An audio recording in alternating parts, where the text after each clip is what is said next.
Hi, this is Rod Gell's Boomer Guitar Sessions, episode 26.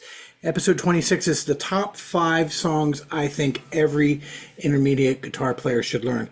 When I decide to make a list on this, what I am talking about is not my favorite songs. It's what songs do we learn that have applications that are wide-reaching.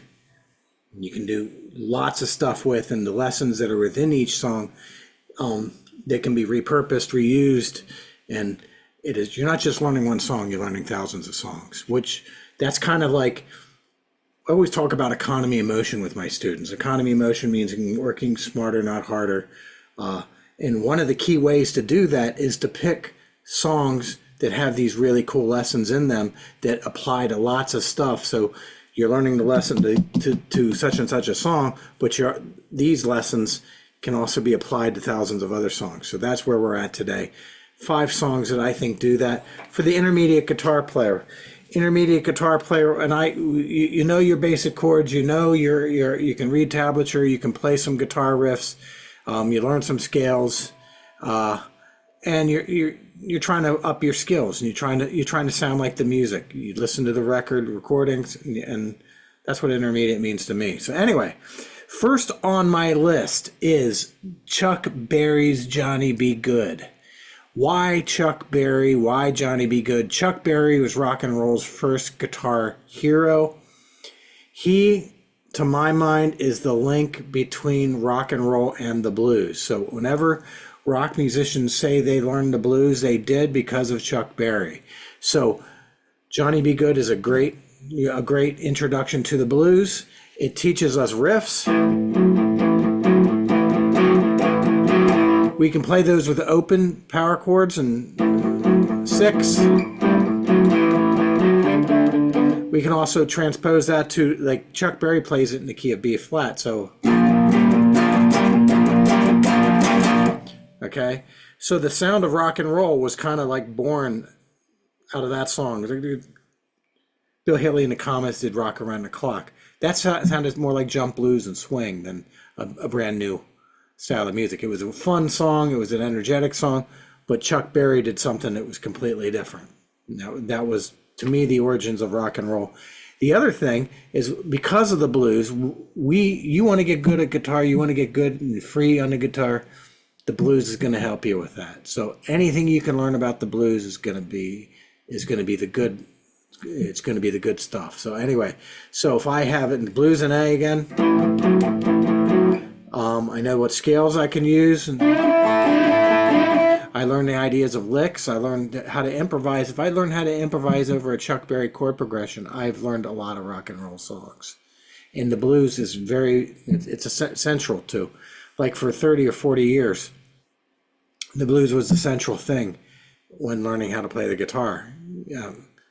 Rock musicians did it. All the guitar greats, they learned how to play the blues because of, I'd say a lot of them because of Chuck Berry. So anyway, next up, this is I say Boomer Guitar Sessions. People my age respect this song, but I know some other people don't. I don't care. I like it. I know that lots of stuff can be learned from it. Sweet Child of Mine by Guns N' Roses. Now, what does Sweet Child of Mine have? It has everything. It has the cool riff.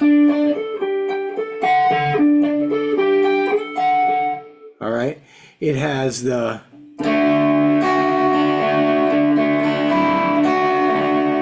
open string chord progression that's in a Mixolydian scale. It has major key improvisation. Okay, it teaches you how to play in a major key. The other thing is that Slash, as much as, like, I was growing up, I was probably 18, 19 years old when they first hit, and he had this persona of drug addict, reckless human being, and all that kind of stuff. He's also a master musician. He sculpts solos like David Gilmour would, like Angus Young would, like pick your who sculpts great solos. one of the things we can do with Sweet Child of Mine is analyze his solos and why do they work and why are they so memorable. Is it classic? Yeah, it is. How do we define classic? We're still listening to the song and still talking about the song and still hearing the song, even though the song is 35 years old or more. All right, so lots of stuff. We have power chords, we have change of key, we have riffing, we have soloing, we have all kinds of things. Two guitar parts, two different roles on the guitar. We have common tones, we have analyzing the melody, we have chord tones in the melody, all kinds of things we can do with that song. So with that said, Guns N' Roses has my vote as an important song to get down. Song 3.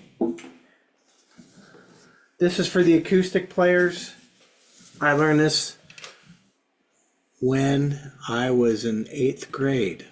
Mr. Ronald Thompson, I keep bringing his name up, but he was my shop teacher. So it is Kansas's Dust in the Wind. The song was originally written as an exercise to practice Travis picking.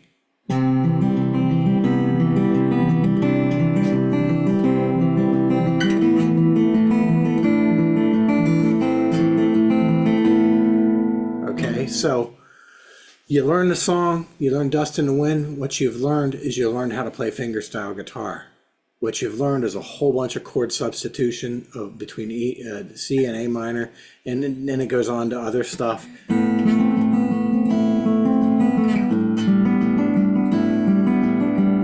You learn how to play fingerstyle guitar. So they borrowed from a guitar style that has its roots in ragtime and in the hills of Appalachia, which is called, we're going to call it Travis picking, and Merle Travis. This is one of the greatest examples of Travis picking in rock and roll, because, as I said, it was written for that reason. So by learning this song, you can learn to Travis pick, and that can be applied to lots of other things, lots of other songs. It's not limited to one song. It's a technique that is used often for acoustic guitar players. And I'm always stressing in my teaching and my students that you should be conversational on both electric and acoustic. Okay, most electric players have an acoustic side, and most acoustic players have an electric side. It's like, if you don't have to pick just one sound, you rarely do.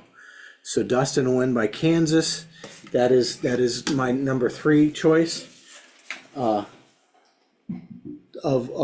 essential songs to learn. Number 4,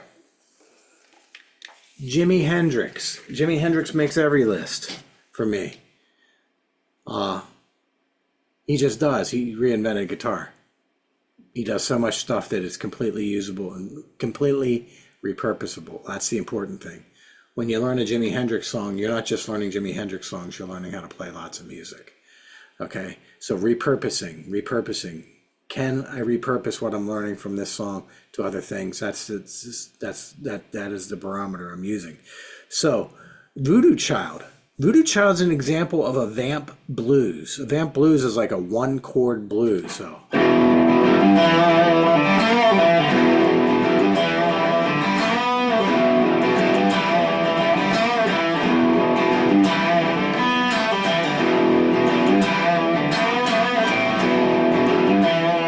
This song is an example of what Jimmy would call sound painting. Okay, so what it basically means is he like a lot of jazz musicians, like Coltrane of that time period, he went beyond just the melodies of things. He's trying to sculpt sound. He's trying to sculpt sound.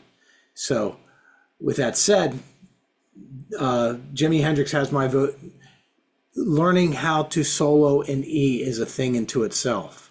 And everything you can do as a rock guitar player to learn how to be conversational in E minor, specifically E minor, E blues, E pentatonic, that's gonna apply to thousands of songs. Okay, so in the case of learning how to play there's a riff.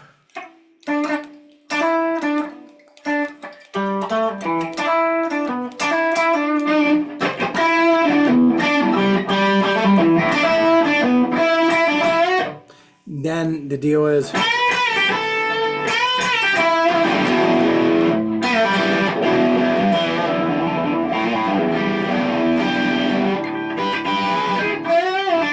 so anyway, you're learning your spots on the fingerboard. You're learning how to play in E minor all over the place, trying to figure out every little thing that you can add to this mixture of gumbo that can make you unique. Some of the stuff that Hendrix does, some of it he doesn't. You can go past what Hendrix does, and it is a standard. When I say something's a standard, you can hear lots of people other than Hendrix play the song too, and they have their different ways of interpreting it. All right, so that was Voodoo Child, Vamp Blues. Last song. You guessed it, Stairway to Heaven. Okay, Stairway to Heaven has taken a beating in my lifetime. It was the first song I ever wanted to learn, like note for note. It is the first song I learned how to read tablature in. It is the first song I learned about what broken chords are. It is the first song that I ever learned that was kind of like they're jazz chords. This is like...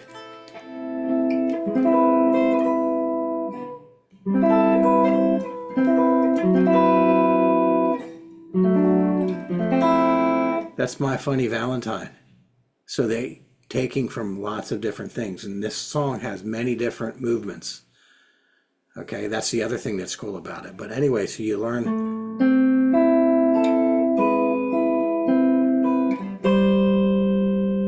Okay, you have broken chords, you have contrapuntal movement. When I say contrapuntal movement, one melody is moving down, one melody is moving up.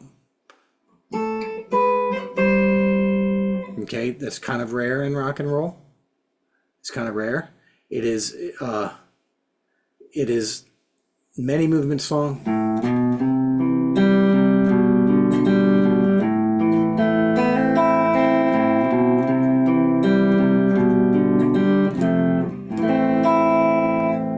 Also, in the song, the guitar solo, there's so many different parts of this song, so many different movements that we're not going to go through all of them, but the guitar solo is absolutely kind of an essential. We want to learn this note for note because of the things that he does in it. Like the slash before him, there is things that can be learned from the solo in Stairway to Heaven that we can borrow from, that we can apply to lots of other things.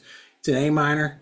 He a lot of A minor pentatonic, but he also uses target notes, root target notes. So with that said, lots of broken chording, lots of strumming, the watchtower changes, and a really bombastic solo.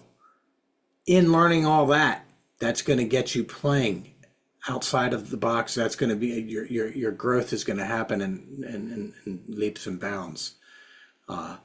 That it is an underrated song in my opinion, and people give it a hard time, like in the Wayne's World and No Stairway. It's like, well, that was 30 years ago. Now we're all wishing people knew how to play Stairway. Hi, this is Rod from Boomer Guitar Sessions. I personally wanted to thank you for being part of our community. If you like what we're doing here and you want to see more of it, please hit the like, subscribe, and share. And this helps me spread my musical messages to all over the world. Thank you. I appreciate you. And always remember, you can do this.